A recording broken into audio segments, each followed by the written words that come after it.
Sabe aquela sensação de você olhar para sua própria vida e não reconhecer mais nada?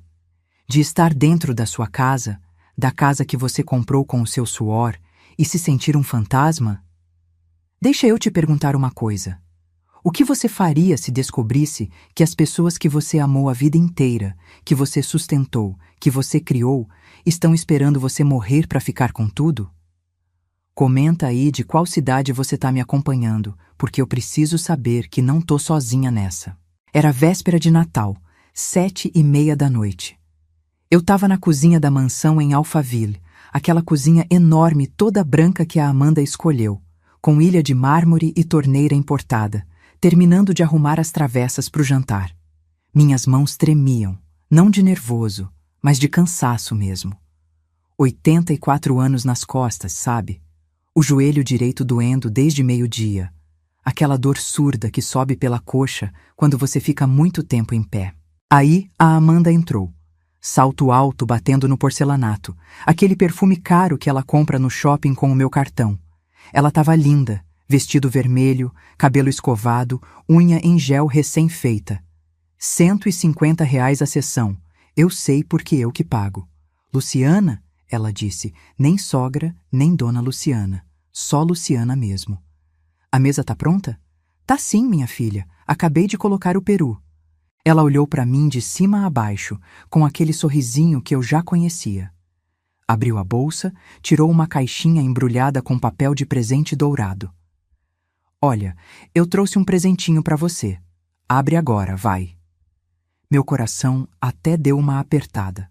Pensei, vai ver, a menina lembrou de mim. Abri a caixinha com cuidado, aquele papel era caro. Dentro tinha um crachá plástico daqueles de empresa, mas estava escrito: Luciana, empregada doméstica. Eu fiquei parada, olhando aquilo. Não saía som da minha boca. É para você usar hoje na ceia, ela falou rindo. Já que você adora ficar servindo todo mundo, né? Pelo menos fica certinho, organizado. Meus pais vão achar engraçadíssimo. Ela prendeu o crachá no meu avental. Eu senti o plástico frio no peito, por cima do tecido. Amanda, eu... Anda, Luciana, o pessoal já tá chegando. E não esquece de levar as bebidas para a sala. Champanhe bem gelada, viu? Ela saiu rebolando, o salto batendo, e eu fiquei ali parada na cozinha, segurando uma travessa de farofa, com aquele crachá pendurado no peito. Meia hora depois, quando todo mundo estava sentado na mesa da sala de jantar, aquela mesa de 12 lugares que eu paguei R$ 6.400, toda decorada com flores importadas e taças de cristal, eu trouxe a última travessa. Arroz com passas, a receita que minha mãe me ensinou, que eu faço todo Natal há 60 anos. Coloquei a travessa no centro da mesa. Olhei para os lugares. Tinha a Amanda e os pais dela. Tinha o Ricardo, meu filho, tinham meus 2 netos, tinha o Alberto, meu marido. 9 pessoas sentadas. Não tinha lugar para mim. Contei de novo, passando o olho pelas cadeiras. 9 pessoas. 10 cadeiras à mesa. Uma vazia no canto, mas sem prato, sem guardanapo, sem talher. Mãe, o Ricardo falou, limpando a boca com o guardanapo de linho. Pode trazer mais gelo?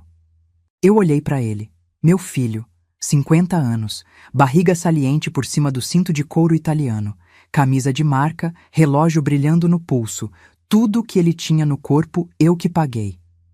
Ricardo, cadê meu lugar? Silêncio. A Amanda deu aquela risadinha. Os pais dela olharam um para o outro. Alberto mexeu no guardanapo, olhando para o prato. Mãe, o Ricardo disse, pegando a faca, a comida é para a família. A senhora pode comer na cozinha depois, tá bom? A gente precisa começar, o peru tá esfriando. Eu senti minhas pernas bambearem. Segurei na beirada da mesa. Família? Eu repeti. É, mãe, a gente tá em família aqui. A senhora entende, né? A Amanda levantou a taça de champanhe, aquela que custou R$ 230 a garrafa. Um brinde, ela disse, olhando para os pais. A nossa família abençoada. Todo mundo ergueu as taças. Todo mundo menos eu, que estava ali de pé, com o crachá de empregada pendurado no peito, sem lugar à mesa que eu paguei, para comer a comida que eu fiz na casa que eu comprei. Eu saí daquela sala e voltei para a cozinha. Sentei num banquinho de plástico, aqueles de R$ 40 do Atacadão. Tirei o crachá. Fiquei olhando para ele, lendo e relendo. Empregada doméstica. Foi nessa hora que eu entendi uma coisa. Eu não era mais a dona daquela casa. Não era mais a mãe. Não era mais nada. Eu era só uma velha inconveniente que ainda estava viva, atrapalhando os planos deles. Mas deixa eu voltar um pouco. Deixa eu te contar como eu cheguei nesse ponto. Porque essa história não começou na véspera de Natal de 2024. Ela começou muito antes. Eu me chamo Luciana. Tenho 84 anos e quando eu olho no espelho hoje, às vezes eu não reconheço a mulher que está me olhando de volta. Eu era forte. Eu era destemida. Eu construí um império com essas mãos que hoje tremem para segurar uma xícara de café. Conheci o Alberto em 1962. Eu tinha 21 anos. Ele tinha 22. Ele era bonito, trabalhador, honesto.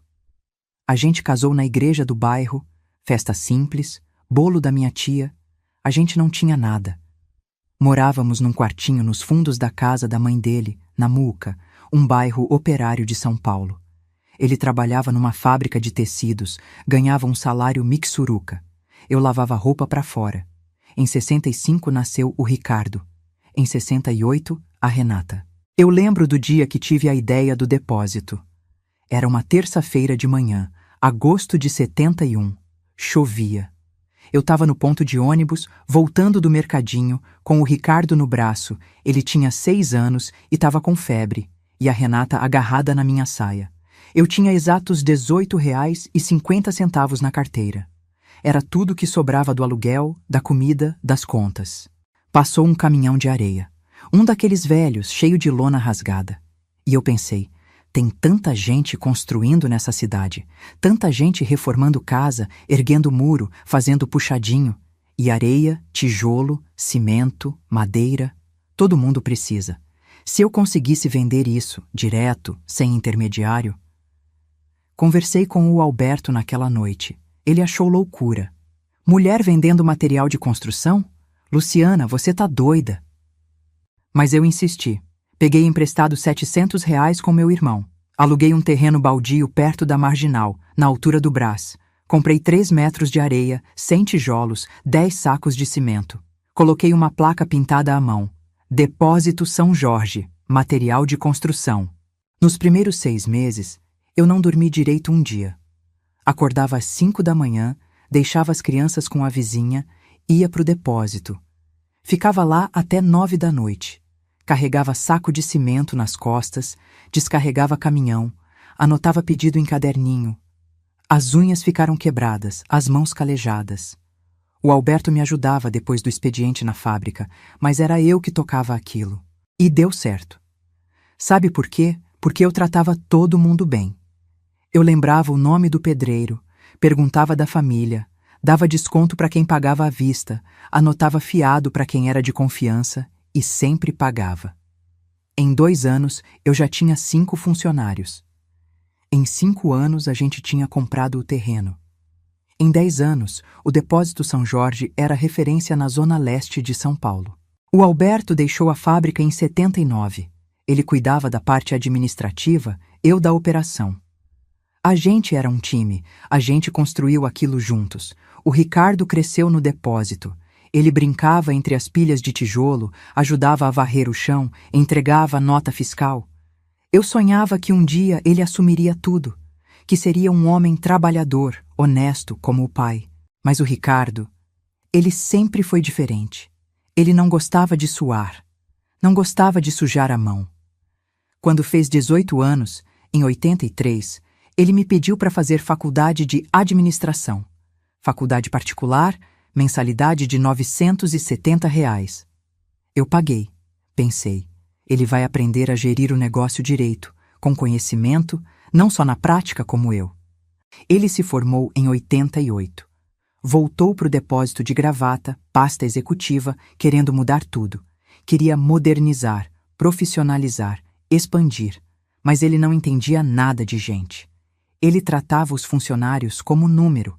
Ele queria cortar o seu Luiz, que estava comigo desde 73, porque ele é velho, mãe, não rende mais. A gente brigou feio. Eu falei: Ricardo, esse homem te viu crescer. Ele carregou você no colo quando era bebê. Ele é parte dessa família. Família não paga as contas, mãe. Lucro paga. Aquilo me doeu, mas eu ainda tinha a esperança que ele ia amadurecer. Em 95, ele conheceu a Amanda. Ela trabalhava numa loja de roupas de grife no shopping Iguatemi. Unha feita, cabelo impecável, perfume caro. Ricardo se apaixonou. Ela nem olhava para ele no começo. Mas quando ela descobriu que ele era dono do Depósito São Jorge, aí a história mudou. Eles casaram em 97. Festa enorme, buffet de 50 mil reais. Eu paguei. Lua de mel em Cancún. Eu paguei. Apartamento de 2 quartos no Tatuapé, entrada de 45 mil reais. Eu paguei. A Amanda nunca trabalhou depois que casou. Ela ficava em casa, ia para a academia, fazia unha, encontrava as amigas. O Ricardo trabalhava no depósito, mas era só para inglês ver. Ele chegava às 10, saía às 3, passava o dia no computador, mexendo em planilha que não levava a nada. Quem tocava o negócio de verdade era eu, o Alberto, o seu Luiz e a dona Cida, que tinha entrado na equipe em 89. Em 2003, nasceu o Mateus, primeiro neto. Em 2006, a Laura. Eu enlouqueci de amor por aquelas crianças. Ia visitar todo dia, levava brinquedo, roupa, comida. A Amanda reclamava que o apartamento era pequeno. Sogra, a gente precisa de mais espaço. As crianças estão crescendo. Foi aí que eu cometi o meu erro. O erro que ia me custar tudo. Eu comprei a mansão em Alphaville. Era 2009. Uma casa linda, condomínio fechado, 420 metros quadrados, 4 suítes, piscina, churrasqueira. 890 mil reais. Eu dei entrada de 350 mil reais com o lucro do depósito e financiei o resto em 10 anos. Coloquei a escritura no meu nome, só no meu nome. Eu lembro que o Alberto ficou chateado. Luciana, a gente é casado há 47 anos. Por que só no seu nome? Porque eu que paguei, Alberto. Você entende. Ele ficou emburrado, mas não discutiu. A ideia era: eles moravam na casa grande, a gente ficava no nosso apartamento no Tatuapé, visitava nos fins de semana, mas a Amanda insistiu. Sogra, vem morar com a gente. A edícula tá vazia, dá um apartamento lindo. Vocês podem ajudar com as crianças, a gente fica mais junto, uma família de verdade. Eu queria. Queria ficar perto dos netos. O Alberto também. A gente vendeu o apartamento do Tatuapé, guardamos o dinheiro e nos mudamos para a edícula da mansão em 2010. No começo foi bom. Eu acordava, tomava café com os netos, levava eles para a escola, buscava, ajudava na lição, fazia janta. A Amanda ia para a academia, para o salão, para o shopping. O Ricardo trabalhava. Mas aos poucos a coisa mudou. A Amanda começou a me pedir para lavar roupa. Já que a senhora tá aí, sogra. Depois foi limpar a casa. A diarista faltou. A senhora pode dar uma ajeitada? Depois foi cozinhar todo dia. A senhora cozinha tão bem, sogra. Por que não faz o almoço? Eu fazia. Porque eu amava aquelas crianças. Porque eu queria ser útil. Em 2012, eu me aposentei. Depois de 42 anos trabalhando, eu tinha direito a uma aposentadoria de R$ 3.500. O depósito continuava dando lucro, uns 12 mil reais por mês, que eram divididos entre eu e o Alberto, que também se aposentou. Mas o Ricardo começou a administrar a parte financeira. Ele dizia que estava reinvestindo no negócio, que estava modernizando, que em breve a gente ia ter filiais. Eu acreditei. Mas o dinheiro começou a sumir.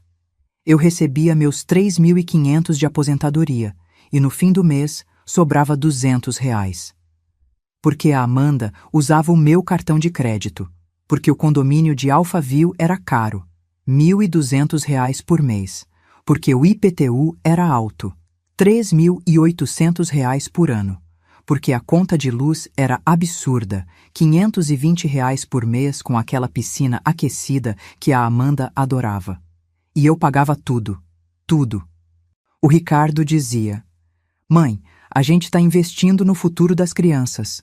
A escola deles é particular, R$ 2.800 cada um por mês. A senhora quer que eles estudem em escola pública?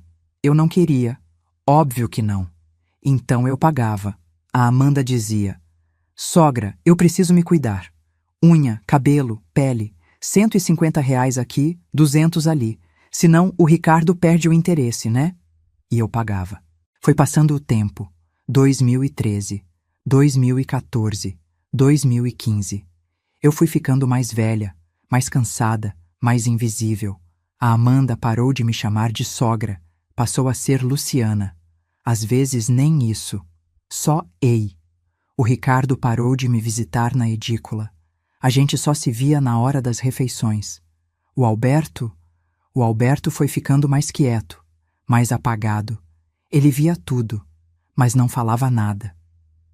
Luciana, não cria caso. Eles são nossa família. Família. Em 2020, chegou a pandemia. A gente ficou trancado em casa. E foi aí que eu vi a verdade. A Amanda tratava os cachorros de estimação melhor do que ela me tratava. Ela comprava ração premium de R$ 240 o pacote. Levava eles no veterinário toda semana. Mas quando eu reclamei de dor no joelho, ela disse: Ah, Luciana, todo velho tem dor. É da idade.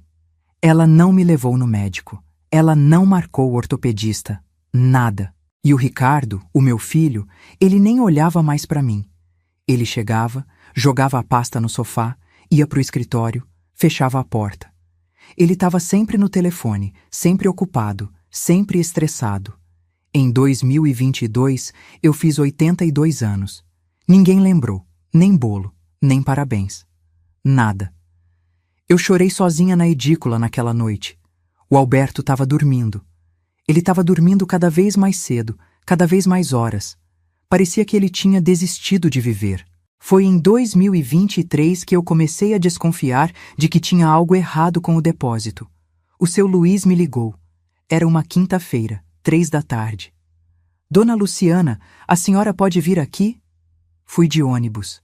A mansão em Alphaville ficava longe de tudo. Tinha que pegar 2 ônibus para chegar na Muca. Demorei 1h40. Cheguei suada, cansada. O seu Luiz estava me esperando no escritório. Ele tinha 81 anos, quase da minha idade. Tinha o rosto marcado pelo sol, mãos grossas de quem trabalhou a vida toda. Dona Luciana, eu preciso te mostrar uma coisa. Ele me mostrou uma pasta, documentos. Tinha uma alteração no contrato social do depósito, datada de 6 meses atrás. O Alberto tinha cedido poderes administrativos para o Ricardo. Tinha assinado tudo, sem me consultar. Eu senti o mundo girar. Seu Luiz, como assim?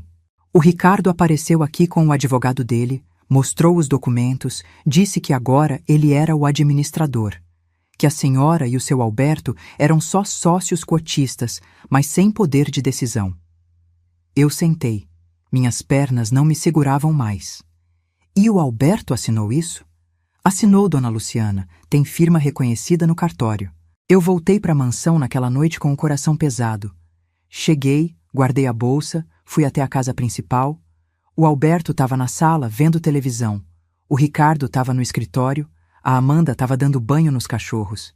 Eu entrei no escritório do Ricardo sem bater. Ricardo, a gente precisa conversar. Ele levantou os olhos do computador, impaciente. Mãe, eu tô ocupado. Você mudou o contrato social do depósito? Ele suspirou. Fechou o computador. Mãe, era necessário. A empresa precisa de gestão moderna. A senhora e o pai não têm mais cabeça para isso. Eu construí essa empresa com minhas mãos, Ricardo. E eu tô preservando ela. A senhora devia me agradecer. Agradecer. Eu saí dali tremendo. Fui falar com o Alberto. Ele estava na edícula, já de pijama, 20h. Alberto, por que você assinou aqueles documentos sem me consultar? Ele olhou para o chão. Luciana, o menino tem razão. A gente tá velho. É melhor deixar ele tocar. Ele não sabe tocar nada, Alberto. Ele nunca soube. Não grita comigo, Luciana. Eu não tô gritando. Eu tô desesperada. Você entregou tudo pra ele. Você me traiu. Alberto levantou, foi pro quarto, fechou a porta. Eu fiquei ali, sozinha, na sala da edícula, olhando pras minhas mãos. Essas mãos que construíram tudo, que carregaram saco de cimento, que criaram filhos, que pagaram contas, que assinaram contratos e agora não valiam mais nada. Foi aí que eu comecei a prestar atenção. Em tudo. Comecei a reparar nas conversas, nas risadinhas, nos olhares. Uma tarde eu estava limpando a sala da casa principal. Sim, eu tinha virado a faxineira oficial. E a Amanda estava no quarto dela, falando ao telefone. A porta estava entreaberta. Mãe, eu te juro, eu não aguento mais, ela dizia. A velha não morre nunca. Fica aí, atrapalhando, enchendo o saco. O Ricardo já falou com o advogado. A gente vai entrar com interdição. Diz que ela tá senil, que não tem mais condições de gerir os próprios bens. Aí, a gente consegue o controle total da herança. E depois, sei lá, coloca ela num asilo, numa clínica, em qualquer lugar. Ela já fez o papel dela. Agora só atrapalha. Eu larguei o pano de chão. Meu coração estava batendo tão forte que eu achei que ia explodir ali mesmo. Interdição. Asilo. Herança. Ela estava falando de mim. Saí de fininho, voltei para a edícula. Sentei na cama. Fiquei olhando para o teto. Então era isso. Eu era só um estorvo. Uma velha chata que ainda estava viva, atrapalhando os planos deles. Naquela noite eu não dormi. Fiquei pensando, calculando, lembrando. A mansão estava no meu nome. Só no meu. Eu tinha a escritura guardada, numa pasta azul, dentro do armário da edícula. O depósito... Bom, o depósito agora era mais complicado. O Ricardo tinha poderes administrativos, mas eu ainda era sócia. Eu e o Alberto, 50% cada um. Minha aposentadoria era minha, intransferível.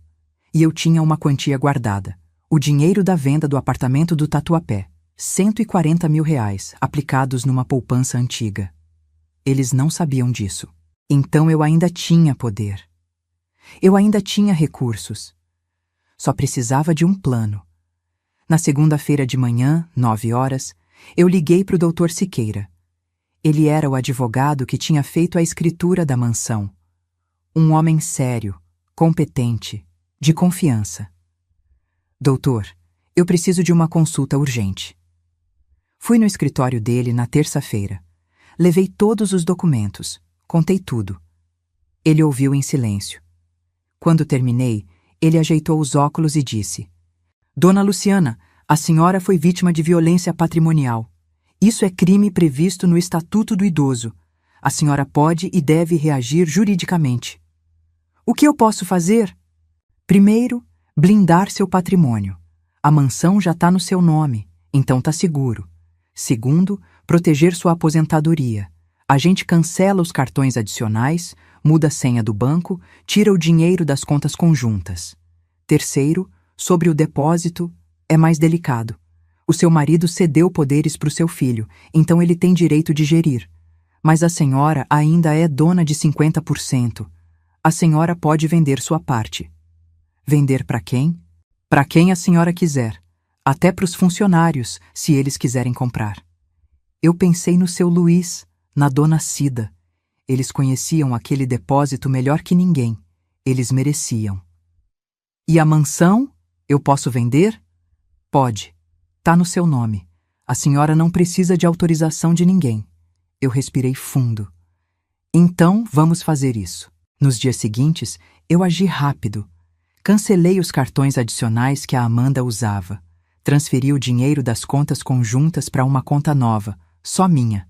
Falei com o seu Luiz e a dona Cida. Eles ficaram chocados. Choraram. Aceitaram comprar minha parte do depósito por um valor facilitado que eles conseguiriam pagar em parcelas.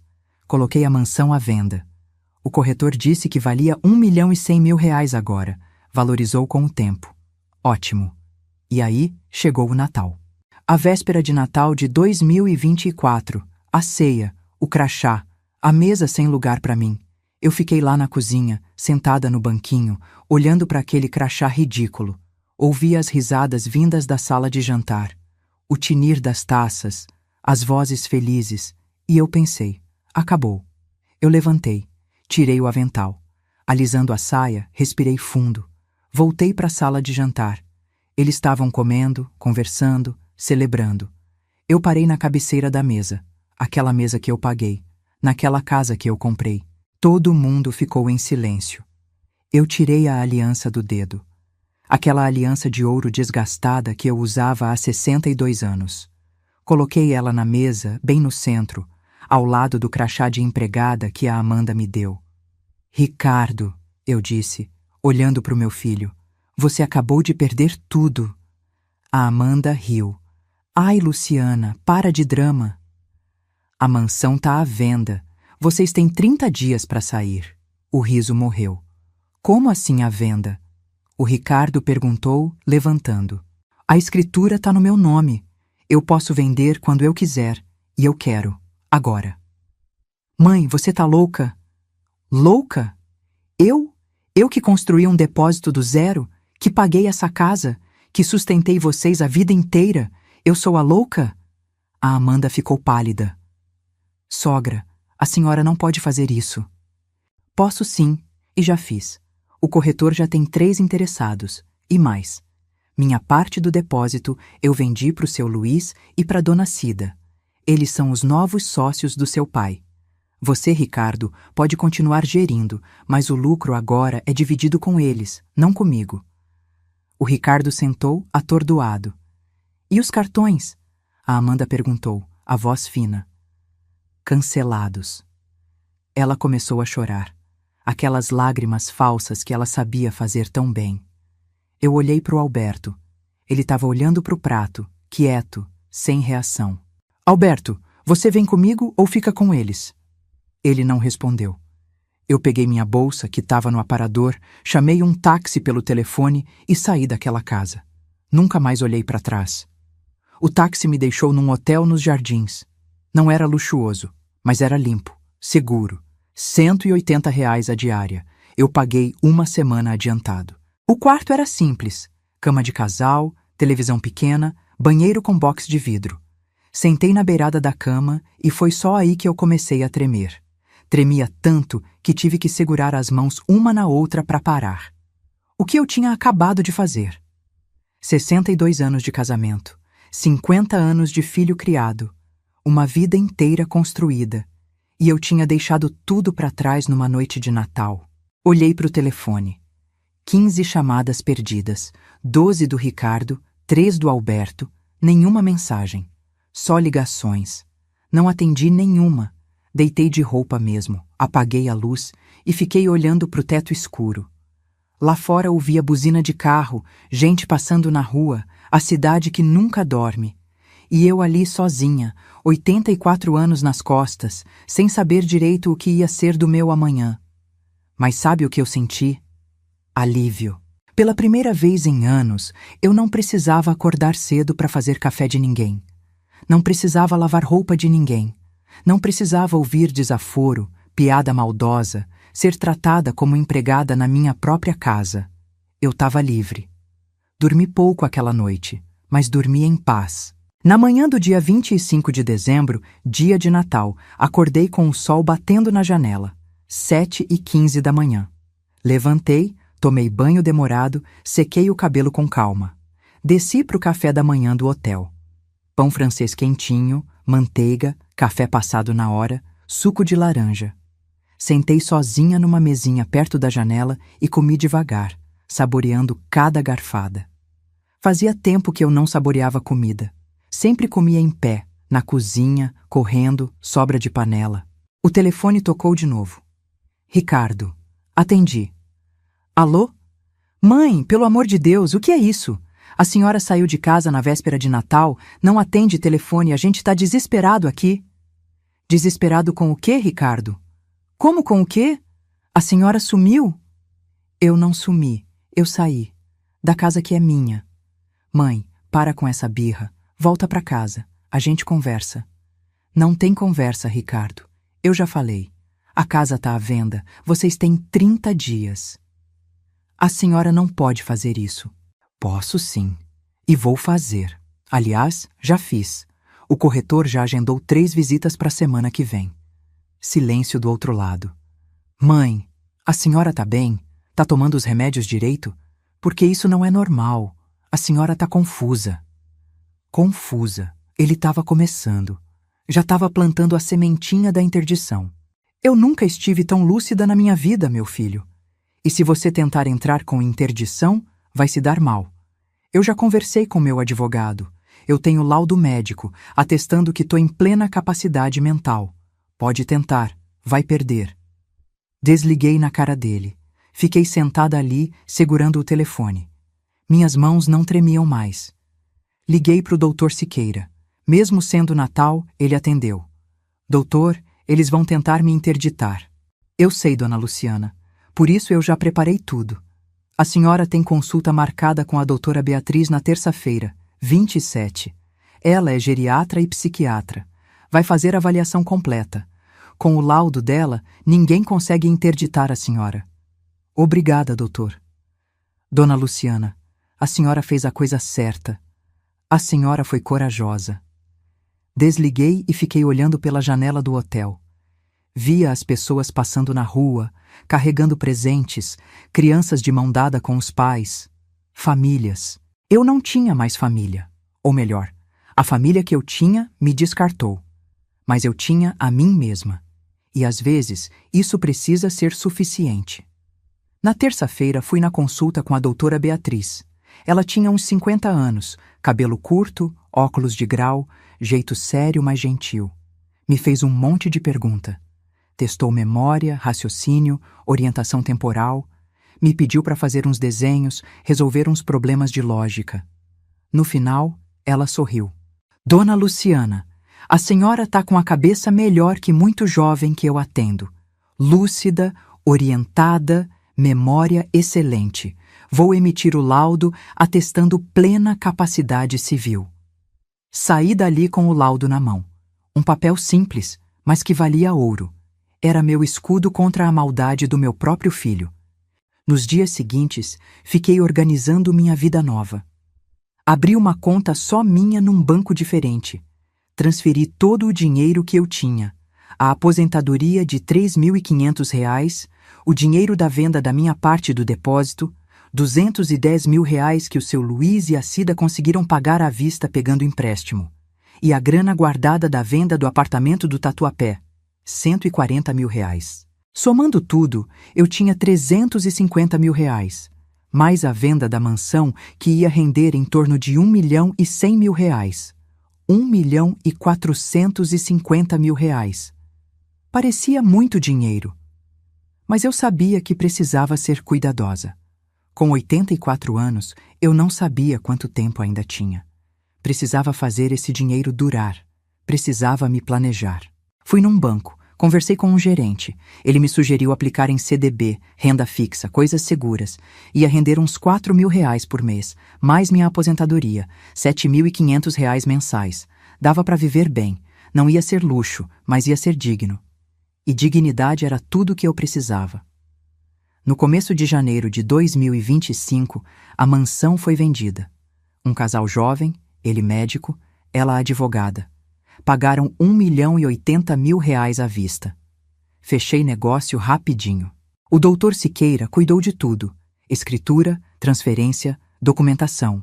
No dia 10 de janeiro, Ricardo e Amanda receberam a notificação de despejo. Eles tinham 15 dias para sair. O Ricardo me ligou naquele dia.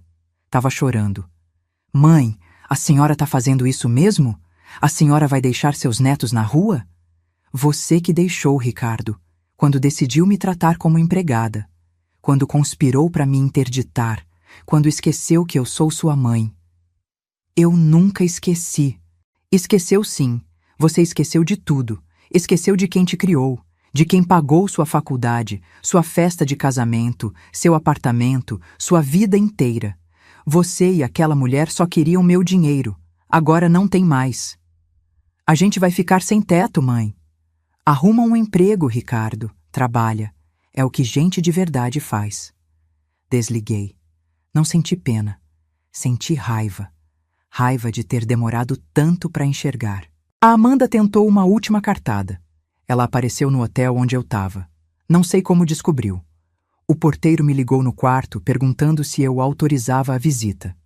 Não autorizo. Mas ela tá chorando aqui embaixo, dona Luciana. Diz que é urgente. Desci. Ela estava na recepção, de óculos escuros, mesmo sendo dia nublado. Cara inchada de tanto chorar. Roupa amarrotada. Cabelo preso de qualquer jeito. Nunca tinha visto a Amanda assim. Sempre impecável. Sempre produzida. Luciana, por favor, ela disse quando me viu. A gente precisa conversar. Não temos assunto. Tem sim, pelo menos pelos seus netos. Você vai fazer isso com eles? Eu não tô fazendo nada com eles. Quem fez foi você. Eu errei, tá bom? Eu errei. Mas você não pode punir as crianças por causa disso. As crianças vão ficar bem. Elas têm pai e mãe. Ou pelo menos deveriam ter. Luciana, eu te imploro. Desiste dessa venda. A gente paga aluguel pra você, qualquer coisa, mas não tira a casa da gente. Olhei pra ela. Aquela mulher que me humilhou durante anos, que riu de mim, que me deu um crachá de empregada, que planejou me internar num asilo. Amanda, durante 14 anos você me tratou como lixo, me usou, me humilhou, riu da minha cara. E agora você vem aqui me implorar? Agora que você tá perdendo a casa que eu paguei? Eu sei que eu fui horrível, mas... Não tem mais. Acabou. Vocês vão sair da minha casa no dia 25 de janeiro. Se não saírem, vai ter oficial de justiça na porta. E eu não vou voltar atrás. Ela caiu de joelhos ali mesmo, na recepção do hotel. As pessoas olhando. Luciana, por favor. Eu dei as costas e voltei pro elevador. Ouvi ela chorando atrás de mim. Não olhei. No dia 25 de janeiro, a casa foi entregue pro casal novo. Eu fui lá para pegar minhas últimas coisas da edícula. O doutor Siqueira foi comigo. A mansão estava vazia. Eles já tinham saído. Deixaram tudo limpo, surpreendentemente. Eu entrei na edícula, peguei as roupas que tinham sobrado, algumas fotos antigas, um baú de madeira que era da minha mãe. Antes de ir embora, dei uma última volta pela casa. Passei pela sala de jantar. A mesa não estava mais lá, mas eu ainda via a cena. O crachá, a aliança, a humilhação. Fui embora sem olhar para trás. No começo de fevereiro, eu aluguei uma casa pequena em Ubatuba, no litoral norte de São Paulo. R$ 1.300 por mês, um preço bom para a região. Era uma casa simples, 2 quartos, sala, cozinha, banheiro, quintal com pé de manga. Ficava a 3 quarteirões da praia. Comprei uns móveis básicos, sofá de 2 lugares, R$ 1.200. Mesa de 4 cadeiras, R$ 800. Cama de casal, R$ 900. Guarda-roupa, R$ 1.100. Fogão, R$ 700. Geladeira, R$ 1.800. Gastei R$ 8.500 em móveis, mais R$ 2.000 em panelas, pratos, copos, roupas de cama, R$ 10.500. Ainda tinha R$ 1.440.000 na poupança e no CDB. Me mudei num sábado de março. O caminhão de mudança custou R$ 400. Eu mesma arrumei tudo. Levou 2 dias. Na primeira noite na casa nova, sentei na varanda de madeira, de frente para o quintal, e tomei um café puro, sem açúcar, numa caneca velha que era da minha avó. Tinha trazido do baú. Ouvia o barulho dos grilos, o vento nas folhas da mangueira, um cachorro latindo lá longe. O ar cheirava a maresia. Eu estava sozinha. Mas eu não estava triste. Estava em paz. A Renata, minha filha, me ligou naquela semana. Ela morava em Porto Alegre desde 2000. Tinha casado com um gaúcho, trabalhava como professora de história. A gente sempre foi próxima, mas ela morava longe, então nos víamos pouco. Mãe, eu soube de tudo. O Ricardo me ligou desesperado. E o que você achou? Eu achei que você fez certo. Meu coração apertou. Era tão bom ouvir isso. Sério, filha? Sério, mãe. Eu sempre soube que a Amanda te tratava mal. Eu sempre falei pro Ricardo, mas ele nunca me ouviu. Ele tá cego. E o que ele fez com aquele negócio de interdição? Mãe, isso é desumano. Você não tá brava comigo? Brava? Eu tô orgulhosa. A senhora teve coragem. Muita gente na sua situação ficaria quieta, com medo, aguentando, mas você reagiu, você se defendeu. Comecei a chorar. Chorava e ria ao mesmo tempo. Renata, eu achei que tinha perdido tudo. Não, mãe. Você perdeu quem não te merecia e ainda tem a mim e os meus filhos. A gente te ama de verdade. Renata tinha 2 filhos, o Pedro, de 19 anos, e a Sofia, de 17. Eu via pouco eles, infelizmente. Mas ela mandava foto, vídeo, a gente conversava por videochamada. Quando você vem me visitar? Perguntei.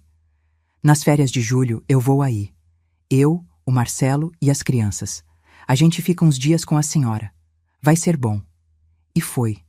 Mas isso eu conto mais pra frente. Em março, eu comecei a me adaptar à rotina nova. Acordava cedo, 6 da manhã, sem despertador. Tomava café, ia caminhar na praia, voltava, tomava banho, arrumava a casa, fazia almoço. À tarde, às vezes eu lia. Livros da biblioteca municipal, romances, biografias. Outras vezes eu assistia televisão, ou ficava sentada na varanda só olhando para o quintal. Parece pouca coisa, né? Mas para mim era tudo, porque era a minha vida, sem ninguém mandando, sem ninguém me humilhando, sem ninguém me usando. Fiz amizade com a dona Neuza, vizinha da casa da direita. Ela tinha 79 anos, viúva, morava sozinha também. A gente tomava café juntas toda quinta-feira, conversava sobre tudo, sobre a vida, sobre os filhos, sobre o passado. Fiz amizade com o seu Joaquim, vizinho da esquerda. Ele tinha 86 anos, viúvo também, mas tinha os filhos morando perto, visitavam sempre. Ele me dava manga do pé dele, eu fazia doce e levava para ele. Era uma vida simples, mas era minha. O Alberto me ligou em abril, primeira ligação desde o Natal. Luciana. Oi, Alberto. Eu preciso falar com você. Pode falar. Eu errei muito. Eu não devia ter assinado aqueles documentos. Eu não devia ter ficado quieto quando eles te tratavam mal. Eu sou um covarde. Fiquei em silêncio. Não sabia o que dizer. Luciana, eu sinto muito. Eu sinto muito mesmo. Eu perdi você. Eu perdi a única pessoa que sempre esteve do meu lado. E eu tô pagando por isso. Pagando como? Eu tô morando num apartamento alugado no Tatuapé. Pequeno, um quarto só, R$ 550 por mês, dividindo a aposentadoria entre o aluguel e a comida. O Ricardo não me ajuda. A Amanda nem fala comigo. Eu tô sozinho. Senti uma pontada. Uma pontinha de pena. Afinal, foram 62 anos juntos. E o depósito? O depósito tá na mão do seu Luiz e da dona Cida. Eles são bons administradores. Tá indo bem. Eu recebo minha parte dos lucros, uns R$ 1.200 por mês. Junto com a aposentadoria, dá para sobreviver. E o Ricardo? O Ricardo não quer falar comigo. Ele me culpa. Diz que eu devia ter impedido você, que eu devia ter ficado do lado dele. Ele acha que eu traí ele. E você acha isso? Silêncio longo.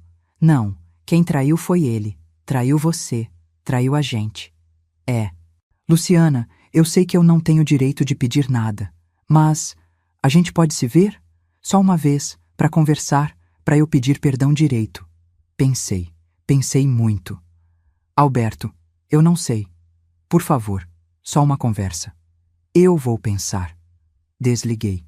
Fiquei pensando naquilo durante dias. O Alberto era fraco. Sempre foi. Mas ele não era mau. Ele só era fraco. E fraqueza, às vezes, machuca tanto quanto maldade. Será que eu queria vê-lo? Será que eu queria dar essa chance? Conversei com a Renata sobre isso. Mãe, o que o seu coração tá dizendo? Não sei, filha. Uma parte de mim tem pena dele. Outra parte tá com raiva ainda. E qual parte é maior? A raiva. Então não vê. Ainda não tá na hora.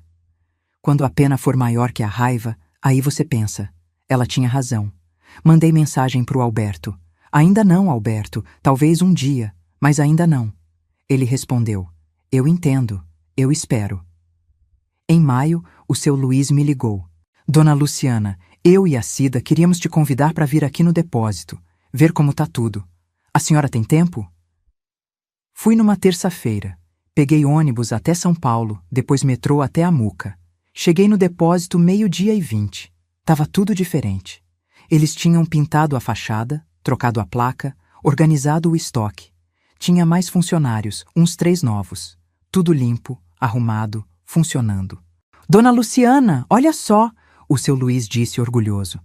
A gente tá crescendo. Mês passado vendemos R$18.000 a mais que o mês anterior. Vocês estão fazendo um ótimo trabalho. A dona Cida me abraçou forte.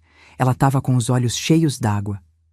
Dona Luciana, se não fosse a senhora, a gente não estaria aqui. A senhora acreditou na gente, nos deu essa chance. Vocês mereciam. Vocês sempre mereceram. Almoçamos juntos numa marmitaria ali perto. Eles insistiram em pagar. R$25 cada marmitex, eles pagaram os 3. Conversamos sobre tudo, sobre o depósito, sobre a vida, sobre o Ricardo. O Ricardo aparece por aqui? Perguntei. Aparece. Uma vez por semana, mais ou menos, mas ele não manda em nada. A gente que decide tudo. Ele só assina uns papéis, porque ainda tem a parte administrativa no nome dele. Mas poder mesmo, não tem. E ele reclama? Reclama, mas a gente não liga. Ri. Era bom saber que eles estavam bem, que o depósito estava em boas mãos. Voltei para Ubatuba naquela tarde, de ônibus, 4 horas de viagem. Cheguei cansada, mas feliz. Em junho, comecei a sentir umas dores no peito. Não era forte, era só uma pressão, uma coisa estranha. Fui no postinho de saúde de Ubatuba. O médico me examinou, mediu a pressão, pediu eletrocardiograma. Dona Luciana, a senhora está com a pressão alta, 160/100. Isso é perigoso. Ele me receitou remédio. Losartana, R$15 a caixinha. E me mandou fazer uns exames no hospital. Fiz. Eletro, sangue, urina. Deu tudo alterado. Colesterol alto, triglicérides alto, glicose na beirada. A senhora precisa cuidar melhor da saúde, o médico disse. Menos sal, menos gordura, mais exercício e tomar o remédio certinho. Fiquei assustada. 84 anos e agora vinha a doença? Mas pensei, é normal. Todo mundo dessa idade tem alguma coisa. Comecei a tomar o remédio, mudei a alimentação, parei de comer torresmo, linguiça, coisas que eu sempre amei. Passei a comer mais salada, mais fruta, mais peixe. Era ruim? Era. Mas eu queria viver. Queria aproveitar essa liberdade nova que eu tinha conquistado. Em julho, a Renata veio me visitar, como prometeu. Ela, o Marcelo, o Pedro e a Sofia. Ficaram uma semana. Foi maravilhoso. A gente ia na praia todo dia. Os meninos adoraram. A Sofia aprendeu a surfar. O Pedro ficava jogando frescobol com o avô.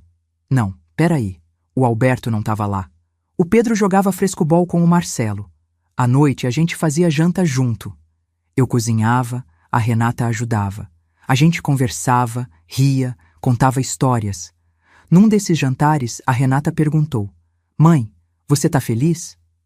Tô, filha. De verdade? De verdade. Pela primeira vez em muito tempo, eu tô feliz de verdade. E você não sente falta? Da casa grande? Do conforto? Não, porque aquilo não era conforto, era prisão. Ela segurou minha mão.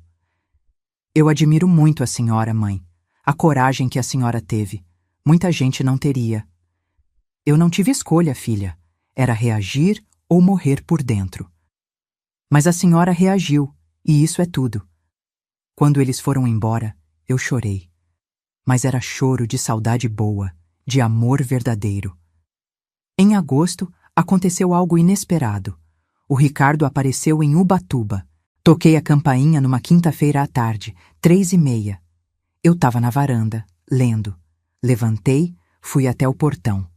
Era ele, magro, muito mais magro que da última vez que eu tinha visto. Barba por fazer, roupa amassada, olheiras fundas. Oi, mãe! Fiquei parada, segurando o portão.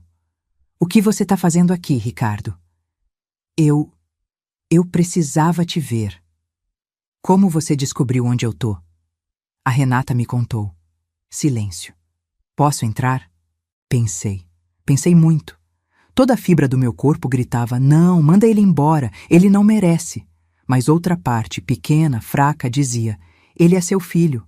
Abri o portão, ele entrou, olhou para casa, para a varanda, para o quintal. É simples. E é meu. Sentamos na varanda. Ofereci água. Ele aceitou. Bebeu devagar, olhando para o copo, sem falar nada. Ricardo, o que você quer? Ele respirou fundo. Eu vim pedir perdão. Não respondi. Eu sei que eu não mereço. Eu sei que eu te tratei mal, que eu fui ingrato, que eu quebrei tudo que a gente tinha. Mas eu preciso que você saiba que eu me arrependo. Todos os dias eu me arrependo. Arrependimento não muda o que você fez. Eu sei, mas é tudo que eu tenho para oferecer. Olhei para ele. Meu filho, o bebê que eu segurei no colo, o menino que eu levava para a escola, o rapaz que se formou e que eu aplaudia, orgulhosa. Onde tinha dado errado? Ricardo, me diz uma coisa. Por quê? Por que você fez isso?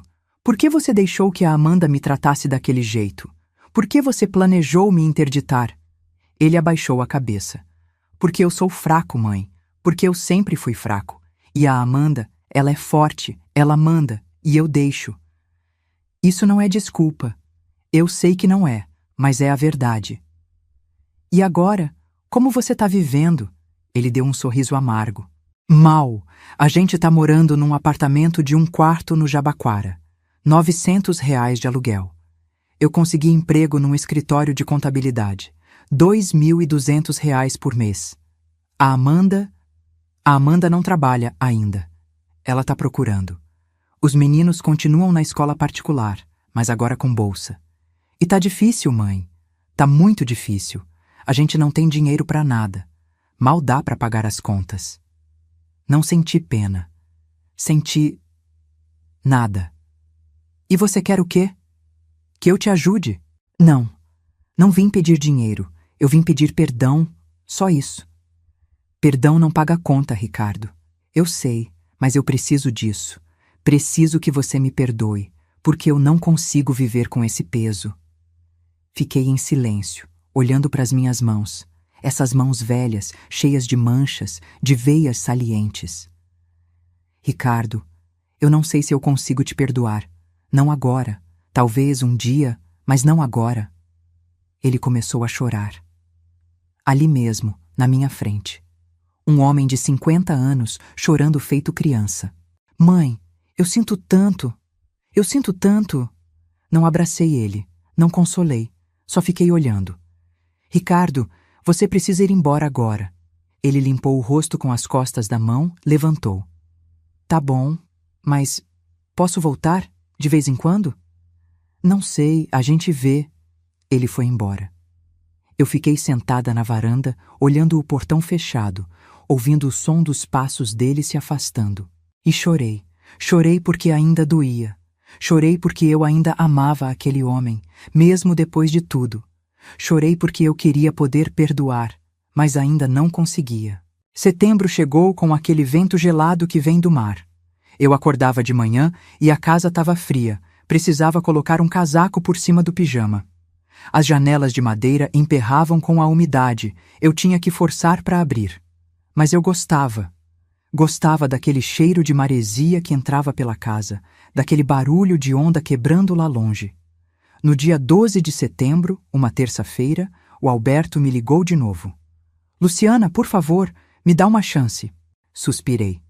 Fazia 5 meses que a gente não se via.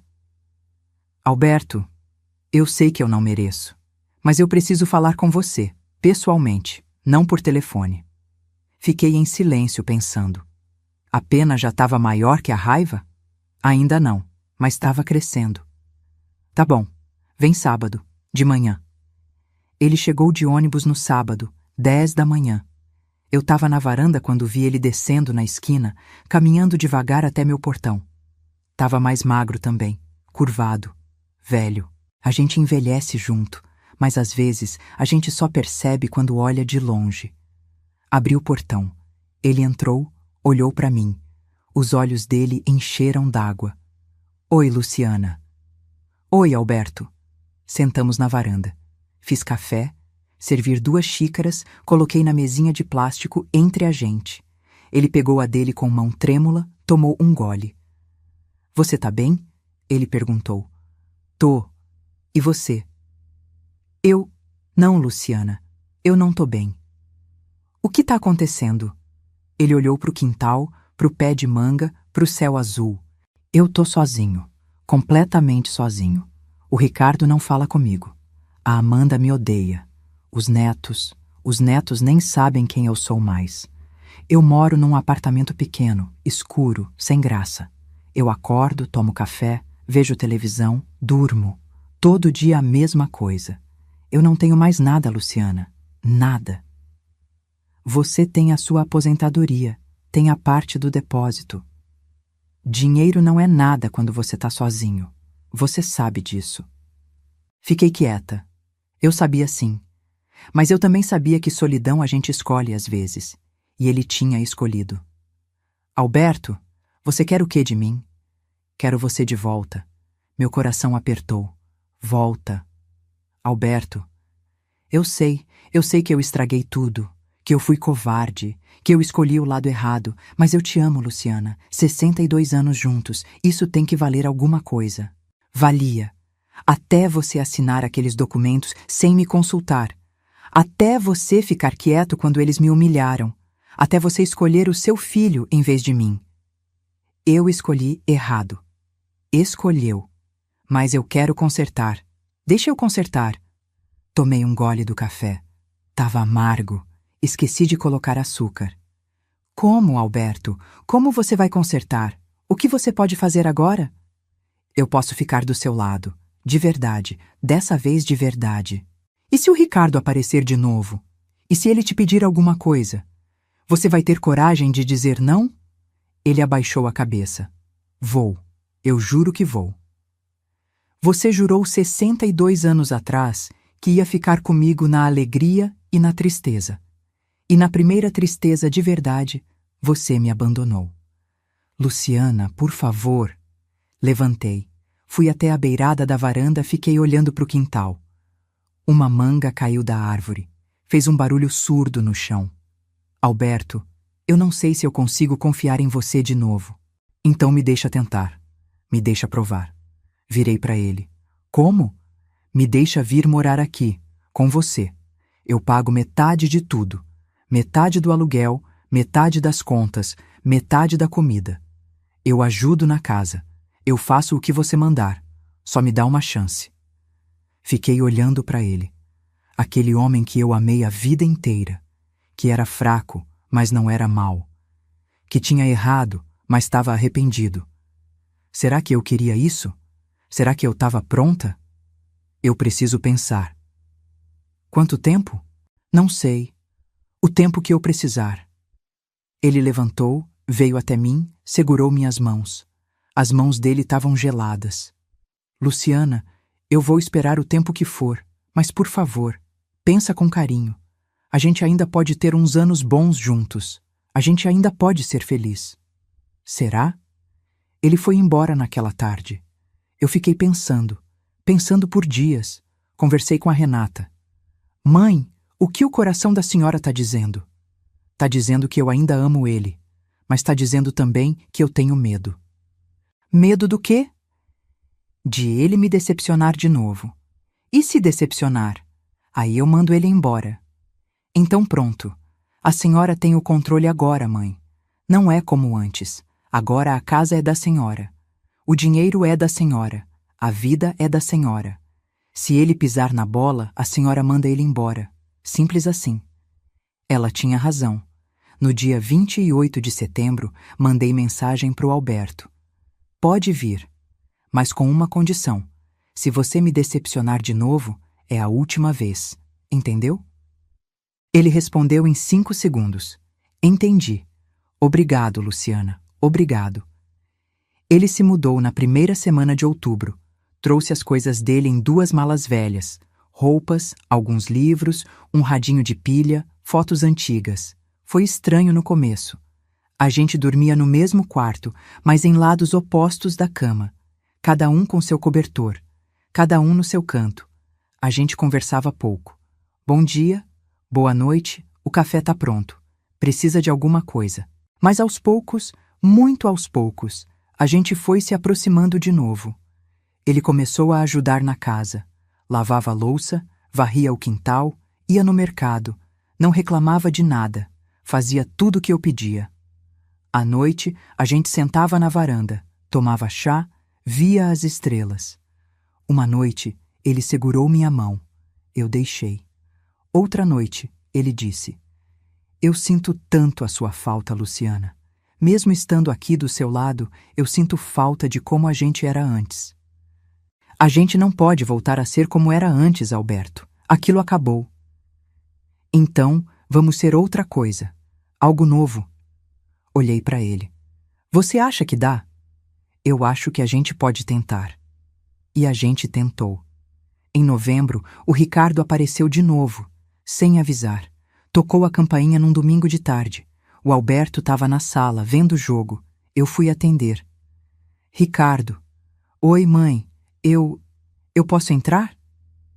Olhei para trás. O Alberto tinha levantado, estava parado na porta da sala, olhando. Pode. Ricardo entrou. Olhou para o pai. Os dois ficaram se encarando. Pai. Ricardo. Silêncio pesado. Sentamos os 3 na varanda. Ninguém falava.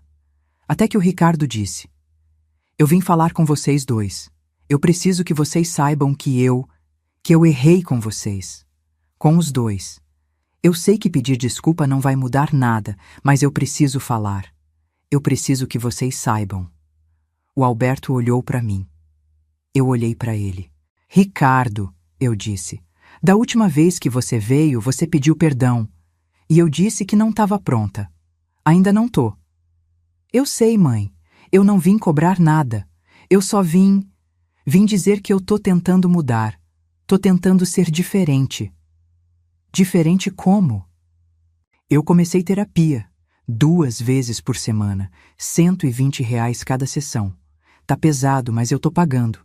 Porque eu preciso entender por que eu fiz o que eu fiz. Por que eu deixei que a Amanda me manipulasse.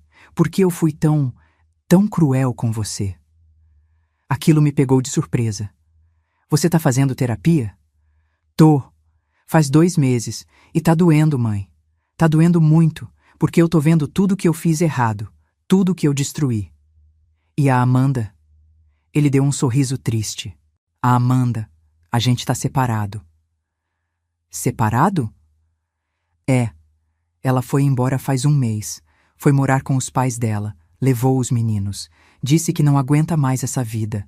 Que ela merece mais. E você? Eu fiquei sozinho, no apartamento, trabalhando, pagando as contas, tentando sobreviver. O Alberto falou pela primeira vez. E os meninos? Você vê eles? Vejo. Fim de semana sim, fim de semana não. Mas tá difícil. Eles estão revoltados comigo, principalmente o Mateus. Ele me culpa por tudo. Diz que eu destruí a família. Você destruiu, eu disse. Ricardo engoliu seco. Eu sei.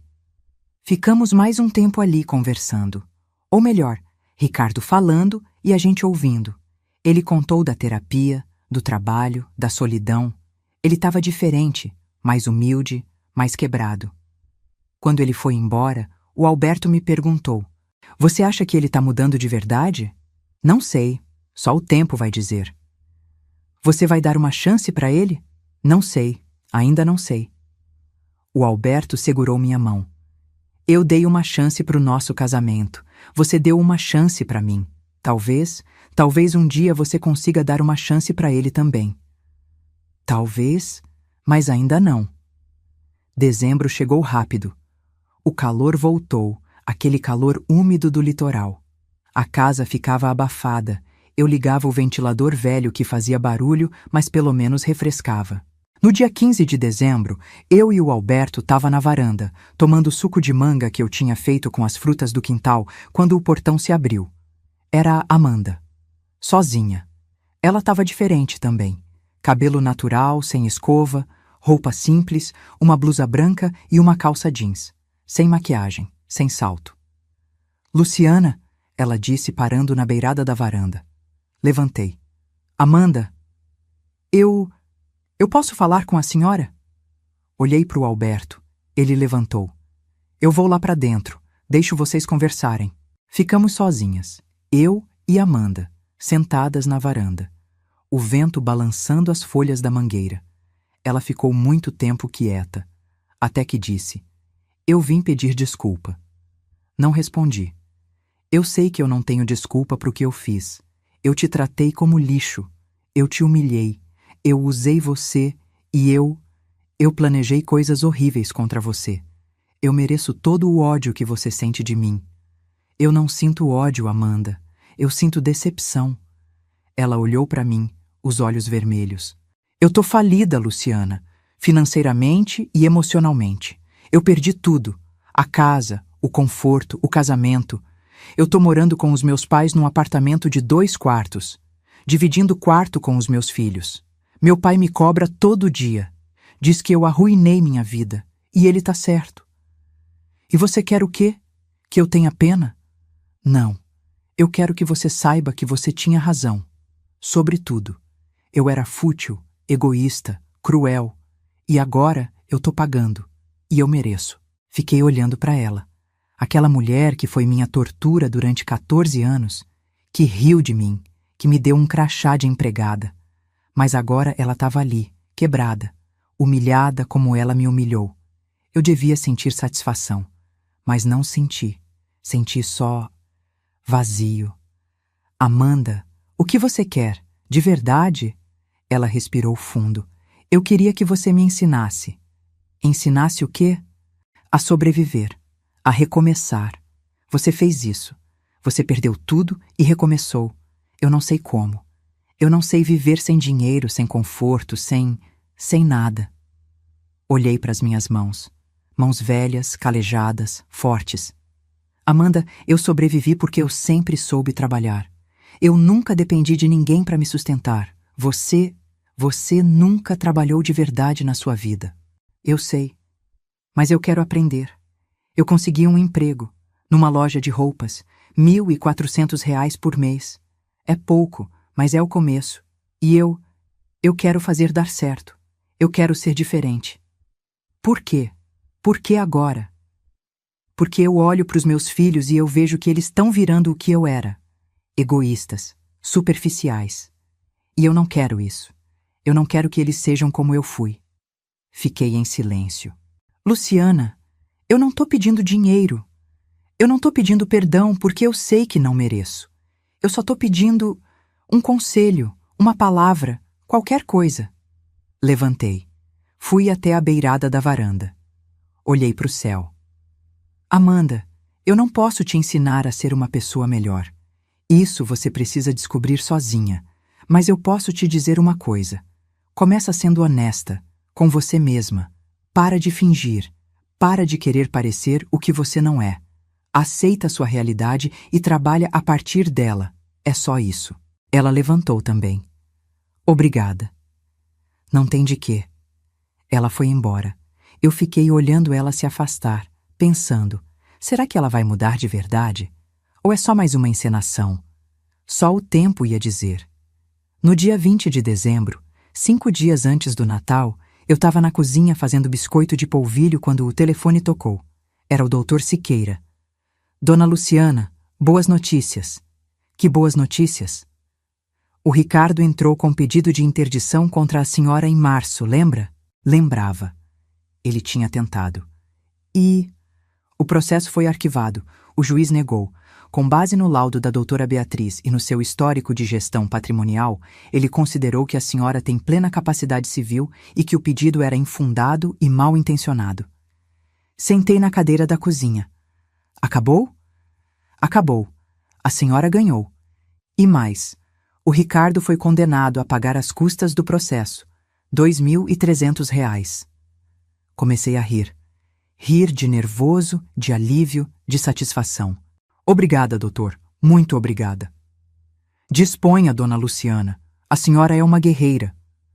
Desliguei e fiquei ali, sentada, segurando o telefone. Ganhei. Eu ganhei. Contei pro Alberto. Ele me abraçou forte. A gente ficou ali, abraçado por muito tempo. Você conseguiu, Luciana. Você venceu.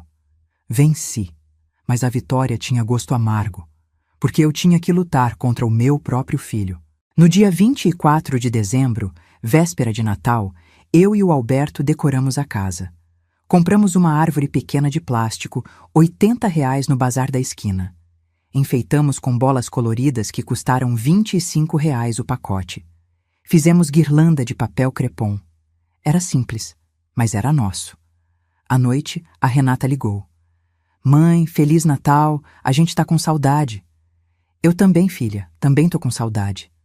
Como a senhora tá? Tô bem, tô em paz. E o pai? Olhei pro Alberto que tava na varanda vendo as estrelas. Ele tá aqui, a gente tá tentando de novo. Que bom, mãe, fico feliz. E você, como vocês estão? A gente tá bem. Os meninos te mandam um beijo. A gente vai aí de novo nas férias de janeiro. Pode ser? Pode sim. Vou adorar. Desliguei e fui pro lado do Alberto na varanda. A gente ficou ali, de mãos dadas, vendo o céu estrelado. Luciana, ele disse. Obrigado. Por quê? Por me dar essa segunda chance. Eu não mereço. Mas eu vou fazer valer, eu prometo. Não promete, Alberto. Só faz. Promessa eu já ouvi muita. Agora eu quero é atitude. Então eu vou fazer. Todos os dias. Até o fim. Fiquei olhando para as estrelas. Uma caiu, riscando o céu. Pedi um desejo. Não foi riqueza, não foi juventude, não foi nem perdão para o Ricardo e para Amanda. Eu pedi paz. Só paz. No dia 25 de dezembro, Natal, a gente fez um almoço simples. Frango assado com farofa, arroz, feijão, salada. Nada de peru, de tender, de luxo. Mas estava gostoso, porque a gente fez junto. Porque a gente comeu com calma, conversando, rindo. À tarde, o portão se abriu. Era o Ricardo. Ele estava com uma sacola na mão. Oi, mãe. Oi, pai. Oi, filho. Ele entrou devagar, como se tivesse medo de não ser bem-vindo. Eu trouxe um bolo, de chocolate. Fiz eu mesmo. Não ficou muito bom, mas... Peguei o bolo. Tava torto, a cobertura escorrida, mas dava para ver que ele tinha tentado. Obrigada, Ricardo. A gente sentou na varanda. Cortei o bolo. Servi 3 pedaços. Comemos em silêncio. O bolo estava seco, um pouco queimado embaixo. Mas eu comi até o fim, porque era a primeira coisa que meu filho tinha feito para mim em muito tempo. Quando ele foi embora, eu e o Alberto ficamos sentados na varanda, vendo o sol se pôr.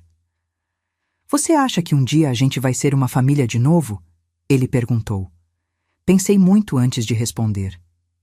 Não do jeito que era antes, mas talvez de um jeito novo. Com limites, com respeito, com verdade. E você vai conseguir perdoar? Eu não sei, Alberto. Ainda dói muito. Mas eu tô tentando. Um dia de cada vez. Ele segurou minha mão. É tudo que a gente pode fazer, né? Um dia de cada vez. É tudo que a gente pode fazer. Ficamos ali até escurecer, vendo as primeiras estrelas aparecerem no céu, sentindo o vento fresco da noite, ouvindo o barulho distante do mar. E pela primeira vez em muito tempo, eu senti que talvez, só talvez, a gente ia ficar bem. Não perfeito, não como era antes, mas bem. E às vezes, bem é o suficiente. Janeiro de 2025 chegou com sol forte e mar calmo. Eu acordava cedo todo dia, 6 da manhã, abria as janelas e deixava o ar entrar. O Alberto fazia café enquanto eu arrumava a cama. A gente tomava café junto na varanda, sem pressa, vendo os passarinhos no quintal. Era uma rotina simples, mas era nossa. No dia 8 de janeiro, uma quinta-feira, o Ricardo apareceu de novo. Dessa vez, ele ligou antes. Mãe, eu posso ir aí? Eu queria conversar com a senhora e com o pai. Pode vir. Ele chegou de ônibus, meio-dia. Tava suado, a camisa grudada nas costas. Ofereci água, ele bebeu 2 copos. Sentamos os 3 na sala. Tinha comprado um ventilador novo, R$ 130 no bazar, que girava fazendo barulho, mas refrescava. Mãe, pai, ele começou. Eu vim falar uma coisa importante. Esperei. Eu vendi o apartamento do Jabaquara. Vendeu? Vendi. Consegui R$ 120.000. Usei 50 mil para pagar dívidas que eu tinha acumulado. Cartão de crédito, cheque especial, empréstimo. E com o resto, eu comprei um apartamento menor. Bem menor. 1 quarto só, 40 metros quadrados, em Guarulhos. R$ 85.000. Quitado. Fiquei surpresa. Por que você fez isso? Porque eu cansei de viver devendo. Cansei de viver fingindo que eu tenho mais do que eu tenho. O apartamento em Guarulhos é pequeno, é longe, mas é meu. Sem dívida, sem aluguel. E com o dinheiro que sobrou, R$ 12.000, eu tô guardando. Para emergência, caso aconteça alguma coisa. O Alberto perguntou. E o seu trabalho? Continuo, no escritório de contabilidade. E eu pedi aumento. Consegui. Agora ganho R$ 2.700. Não é muito, mas dá para viver. Com cuidado, mas dá. E a Amanda? Perguntei. Ricardo suspirou. A Amanda. A gente assinou o divórcio semana passada. Foi no cartório, divórcio consensual. A gente dividiu tudo que sobrou, que não era quase nada.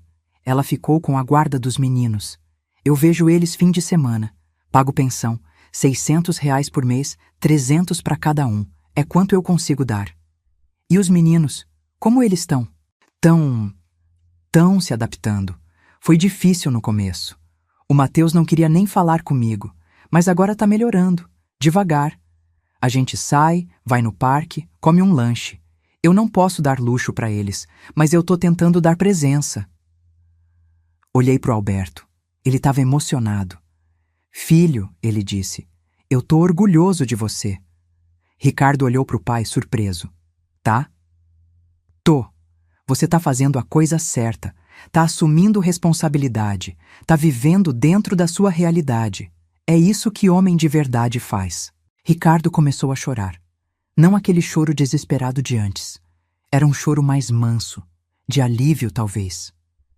Pai, eu sinto muito por tudo, por ter te decepcionado, por ter feito você assinar aqueles documentos, por ter... Chega, filho. O passado já passou. Agora é olhar para frente. Eu ainda não conseguia dizer o mesmo. Ainda doía. Mas ver o Ricardo ali, mudado, tentando... Isso era alguma coisa. Ricardo, eu disse, eu ainda não consigo te perdoar completamente, mas eu vejo que você está tentando mudar. E isso vale alguma coisa. Ele olhou para mim. Mãe, eu não espero perdão rápido. Eu sei que eu preciso conquistar de novo a sua confiança. E eu vou tentar, todo dia, pelo tempo que for necessário. Tá bom. Ele ficou para almoçar. Fiz macarrão com molho de tomate, simples. A gente comeu os 3 juntos. Conversamos sobre coisas leves, o calor, a praia, os passarinhos no quintal. Quando ele foi embora, abraçou o pai. Hesitou antes de me abraçar. Deixei. Foi um abraço rápido, desajeitado. Mas foi alguma coisa. No dia 15 de janeiro, a Renata chegou com a família. Eles ficaram 1 semana, como prometido. Foi maravilhoso. A casa pequena ficou cheia, barulhenta, viva. A Sofia ajudava a cozinhar. O Pedro consertou a janela da cozinha que empacava. O Marcelo pintou a cerca do quintal. A Renata ficava conversando comigo na varanda enquanto eu descascava batata ou limpava feijão. Mãe, a senhora parece mais leve. Tô mais leve, filha. Tô vivendo minha vida, sem pedir permissão, sem me desculpar por existir. E o pai? Como tá sendo? Olhei pela janela. O Alberto estava no quintal com o Marcelo e o Pedro, rindo de alguma coisa. Tá sendo diferente. A gente tá reaprendendo a conviver, mas tá bom, ele tá tentando, de verdade. E o Ricardo? Contei pra ela sobre as visitas, sobre as mudanças. Você acha que é real? Ela perguntou. Não sei, mas eu quero acreditar que sim. E se não for? Aí eu vou lidar quando acontecer, mas eu não vou mais viver com medo do que pode acontecer. Eu vivi assim tempo demais. Ela segurou minha mão. A senhora é a mulher mais forte que eu conheço, mãe. Não sou forte, filha. Eu só cansei de ser fraca. Na véspera de eles irem embora, a gente fez uma fogueira no quintal. Assamos milho, batata doce. As crianças corriam pelo quintal rindo. O Alberto tocava violão, desafinado, mas tocava. A Renata cantava. Eu fiquei sentada num banquinho vendo tudo aquilo. Minha filha, meus netos, meu marido, minha casa pequena, minha vida simples. E pensei, isso é felicidade. Não é perfeito, mas é real. Em fevereiro, a Amanda apareceu de novo. Tocou a campainha numa tarde de sexta-feira. Atendi. Ela estava com uma mala pequena. Luciana, desculpa aparecer assim, mas eu posso ficar aqui uns dias? Só uns dias. O que aconteceu? Eu briguei com meus pais. Eles me expulsaram de casa. Disseram que eu sou um peso, que eu tenho que me virar sozinha. E os meninos? Eles ficaram com o Ricardo. Ele foi buscar. Vão ficar com ele essa semana. Fiquei olhando para ela. Amanda, a mulher que me humilhou, que riu de mim, que me deu um crachá de empregada e agora estava ali, na minha porta, pedindo abrigo. Eu devia sentir satisfação, devia mandar ela embora, devia bater a porta na cara dela. Mas eu olhei nos olhos dela e vi o que eu tinha visto em mim mesma um ano atrás. Desespero, medo, solidão. Entra. Ela ficou uma semana. Dormiu no sofá da sala, comia o que a gente comia, ajudava a limpar a casa. A gente não conversava muito, mas uma noite, estava só eu e ela na varanda, o Alberto tinha ido dormir cedo, ela disse: Luciana, eu nunca vou conseguir me perdoar pelo que eu fiz com você. Então, não se perdoa, só não faz de novo. Eu tô tentando ser diferente, mas é tão difícil, eu não sei fazer nada, eu não sei viver sem dinheiro. Você tá aprendendo, todo mundo tem que aprender alguma hora. Você me odeia? Pensei antes de responder. Não, eu não te odeio, Amanda. Eu te peguei raiva sim, mas ódio cansa, e eu já cansei de carregar peso. Ela começou a chorar, daquele jeito feio, com soluço, limpando o rosto com as costas da mão. Não abracei ela, mas fiquei ali do lado. Quando ela foi embora, no fim da semana, me agradeceu. Você não precisava ter me acolhido, depois de tudo que eu fiz. Eu sei. Por que você fez? Porque eu não quero ser como você era. Eu quero ser melhor. Ela foi embora. Não sei se a gente vai se ver de novo. Não sei se ela vai mudar de verdade. Mas eu fiz a minha parte. E isso é o que importa.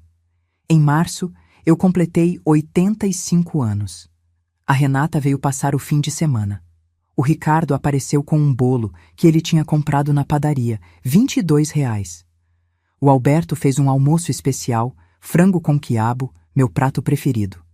A gente sentou na mesa pequena da cozinha, os 4. Eu, o Alberto, o Ricardo, a Renata. Não era a família grande que eu sonhei um dia. Não era a mesa de 12 lugares da mansão em Alphaville.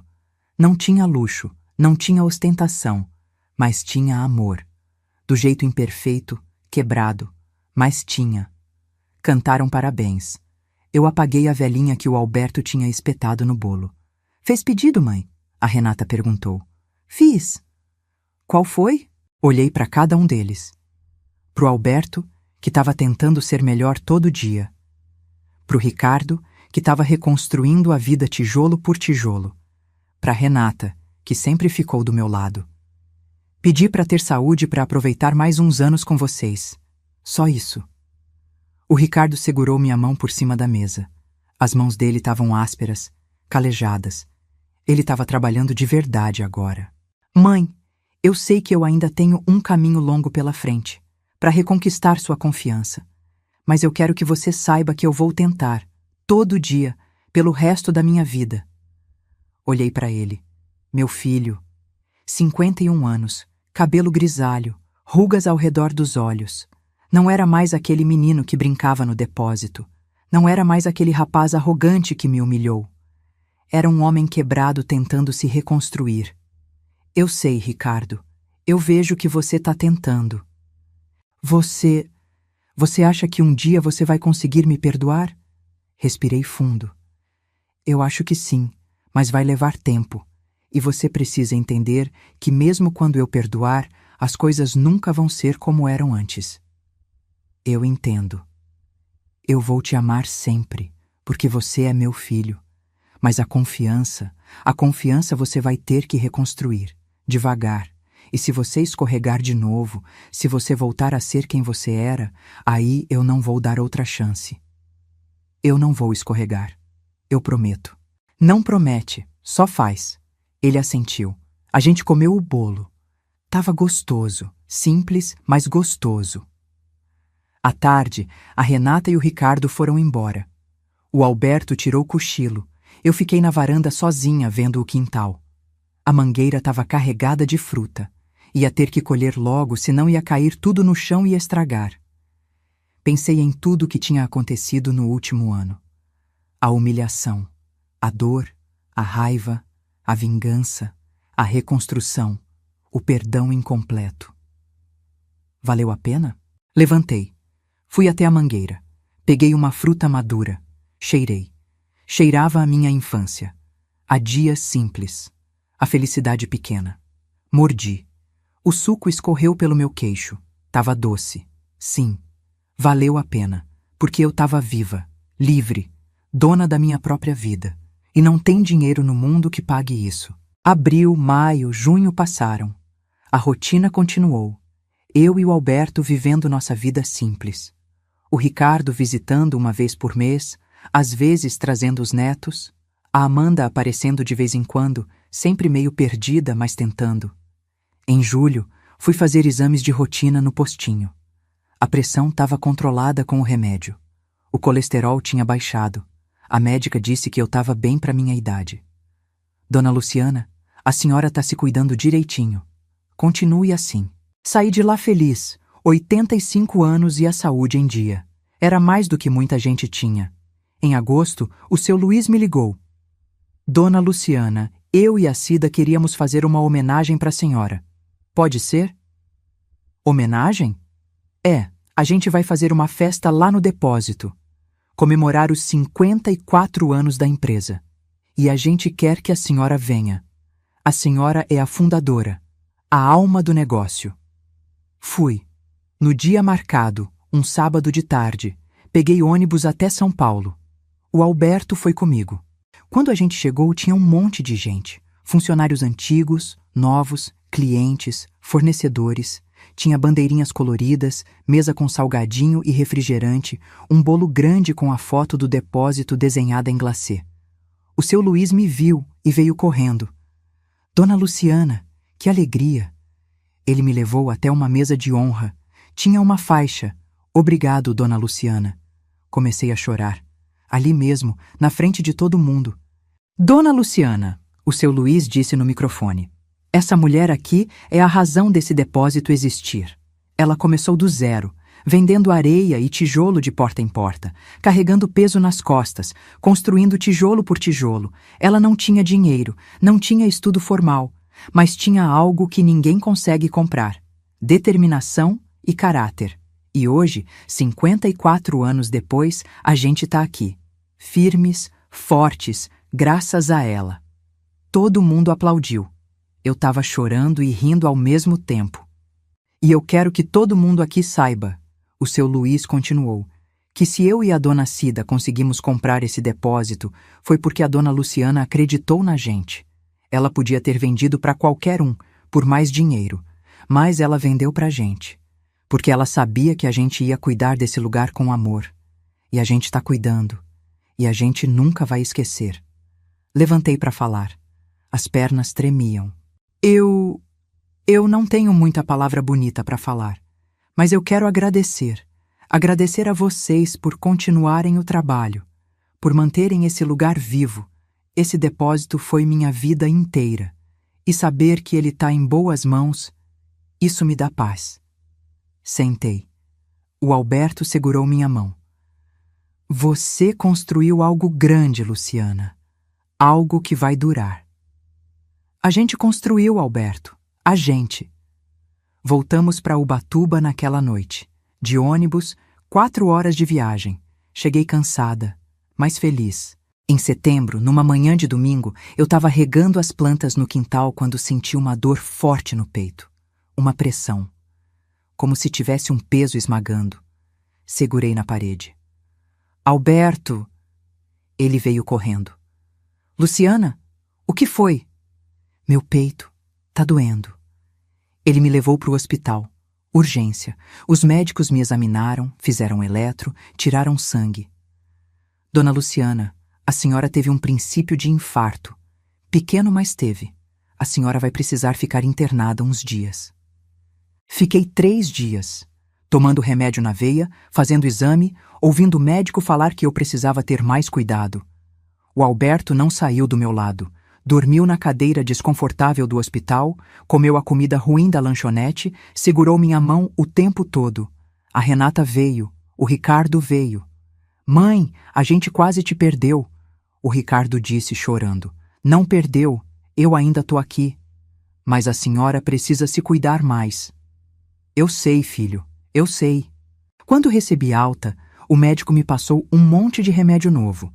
Anticoagulante, estatina, beta-bloqueador. R$ 340 por mês só de remédio. Mas eu tinha dinheiro. E tinha plano de saúde que o Alberto tinha conseguido para nós dois. R$ 190 por mês cada um. Voltei para casa. A casa pequena em Ubatuba, com a mangueira no quintal, com as janelas que empacam, com o sofá velho da sala. E pensei, eu podia ter morrido. Podia ter ido embora sem ver tudo isso, sem ter essa segunda chance de vida. Mas eu tô aqui, ainda tô aqui. Dezembro chegou de novo. 1 ano inteiro tinha passado desde aquela noite de Natal, desde o crachá, desde a humilhação, desde a decisão que mudou minha vida. No dia 24 de dezembro, véspera de Natal de 2025, a gente fez uma ceia pequena. Eu, o Alberto, a Renata com a família, o Ricardo com os meninos. A Amanda não veio. Mandou mensagem dizendo que ia passar o Natal com uma amiga. Tudo bem. Cada um no seu caminho. A mesa era pequena. Não dava para todo mundo sentar de uma vez. Então a gente comeu em turnos. Primeiro os adultos, depois as crianças. Não tinha peru recheado. Tinha frango assado. Não tinha tender. Tinha uma pernil que o Alberto tinha feito. 3 quilos, R$ 38 o quilo. Não tinha champanhe de R$ 200. Tinha refrigerante de 2 litros, R$ 4,50 cada. Mas tinha alegria. Tinha conversa. Tinha risada. E tinha respeito. Ninguém me tratou como empregada. Ninguém me deu crachá. Ninguém me mandou comer na cozinha. Eu estava sentada à mesa. Na minha casa. Com minha família. Como uma pessoa. Como uma matriarca. Como eu sempre deveria ter sido tratada. Depois da janta, a gente sentou na varanda. As crianças brincavam no quintal. Os adultos conversavam. O Ricardo se aproximou de mim. Mãe, eu queria te dar uma coisa. Ele me entregou um envelope. Abri. Dentro tinha uma foto antiga. Eu e ele. Ele devia ter uns 10 anos. A gente estava no depósito, os 2 sujos de cimento, rindo para a câmera. Eu achei essa foto outro dia, guardada numa caixa velha, e eu olhei para ela e lembrei de como você era feliz naquela época, trabalhando, construindo, e como eu era feliz do seu lado. Passei o dedo na foto. Meus olhos encheram d'água. A gente era feliz mesmo. E eu estraguei tudo, por ganância, por fraqueza, por burrice. Olhei para ele. Mas agora você tá reconstruindo, do jeito certo. Tô tentando. E eu queria que você soubesse que eu vou passar o resto da minha vida tentando ser digno de você, da mulher incrível que você é. Segurei a mão dele. Ricardo, eu ainda não te perdoei completamente. Ainda dói, mas eu tô chegando lá, devagar, no meu tempo. É tudo que eu posso pedir. A gente ficou ali, de mãos dadas, olhando as crianças brincando no quintal. À meia-noite, quando o ano virou, quando 2026 começou, a gente abraçou todo mundo. O Alberto me abraçou e disse: "Mais um ano ao seu lado, Luciana. Obrigado." A Renata me abraçou e disse: "Te amo, mãe. Você é minha heroína." O Ricardo me abraçou e disse: "Feliz ano novo, mãe. Obrigado por não ter desistido de mim." E eu, com 85 anos nas costas, com o coração remendado, com a vida reconstruída, olhei para o céu estrelado e pensei: eu consegui. Eu sobrevivi. Eu lutei. Eu venci. Não da maneira que eu imaginava. Não com a família perfeita que eu sonhava. Não com a vida de conto de fadas que a gente vê na televisão. Mas eu venci do meu jeito. Com dignidade, com coragem, com amor próprio. E agora eu tô aqui. Livre, em paz, feliz. Numa casa pequena em Ubatuba. Com janelas que empacam. Com uma mangueira no quintal. Com um marido imperfeito que tá tentando ser melhor. Com um filho quebrado que tá se reconstruindo. Com uma filha maravilhosa que sempre esteve do meu lado. E sabe o que eu aprendi com tudo isso? Que felicidade não é ter tudo, é ter o suficiente e saber valorizar. Que família não é quem tem o seu sangue, é quem fica do seu lado quando tudo desmorona. Que perdão não é esquecer, é conseguir lembrar sem que doa tanto. Que recomeçar não tem idade, tem coragem. E que eu, Luciana, com 85 anos, viúva em vida durante muito tempo, humilhada, explorada, quase destruída, eu ainda tô de pé. E enquanto eu tiver um fôlego de vida, eu vou continuar de pé, porque eu não sou mais aquela mulher que aceitava migalha, que engolia desaforo, que se fazia pequena para caber no espaço que os outros deixavam. Eu sou Luciana, a mulher que construiu um império com as próprias mãos, que perdeu tudo e reconstruiu, que foi traída e sobreviveu, que foi humilhada e se levantou. E essa mulher nunca mais vai se curvar para ninguém.